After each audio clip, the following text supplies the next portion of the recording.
In the heart of a sun-scorched desert, where the sands whisper tales of forgotten empires, there stood a city unlike any other. Mecca. A sanctuary carved from stone, built by the hands of a prophet, Ibrahim, and his son, Ismail, peace be upon them. For generations, their descendants, the Quraysh, became its keepers. They were masters of the trade routes, lords of a barren valley, but they had forgotten the prayer of their forefather.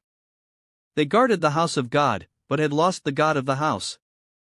In an age of darkness, where the strong preyed on the weak and daughters were buried alive, a light was waiting in the shadows, a light that would not be extinguished.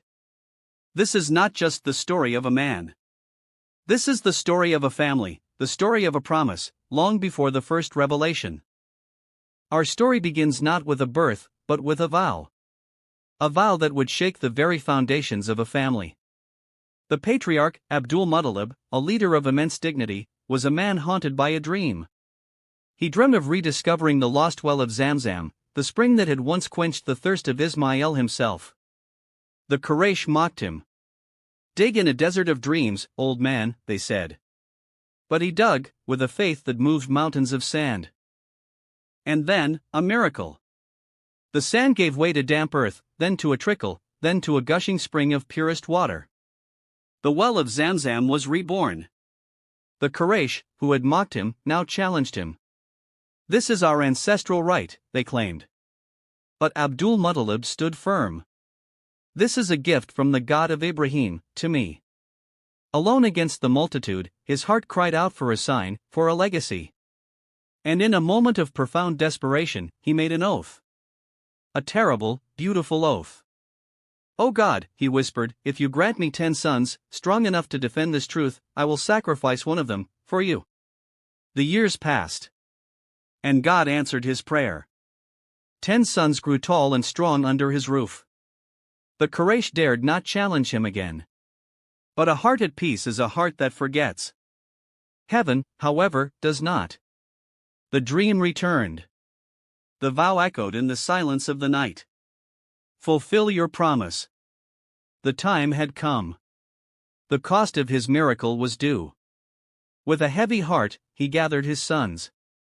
He did not command. He pleaded. He explained the oath that bound his soul. To their eternal credit, these brave young men, they agreed. "We will abide by the will of the lot, Father."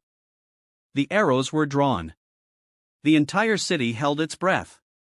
The lot was cast before the largest idol in the Kaaba, Hubal. The arrow pointed to the son whose light burned the brightest, the most beloved, the most gentle, the most handsome of them all. Abdullah. A father's love warred with a believer's promise. The knife was in his hand. Tears streamed down his face. His daughters wailed. The Quraysh watched, some in horror, some in grim satisfaction. But Abdullah was calm. He accepted his fate. "If this is the command of the one true God, then I submit. But God is Al-Rahman, the most merciful. His law is not one of human sacrifice." A voice cried out from the crowd, "A wise woman, perhaps an angel in disguise. There is another way. Offer a ransom." The solution was found. The value of a man's life was measured in camels. 10, 20, 30. The lot was cast again and again. At 10 camels, the arrow still pointed to Abdullah. At 20, still to Abdullah.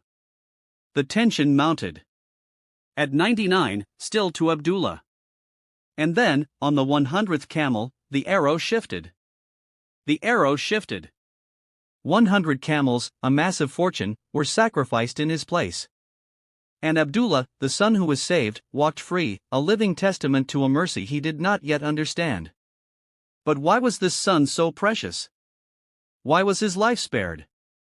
Because from his loins, from his very essence, a light was destined to emerge. A light for all worlds.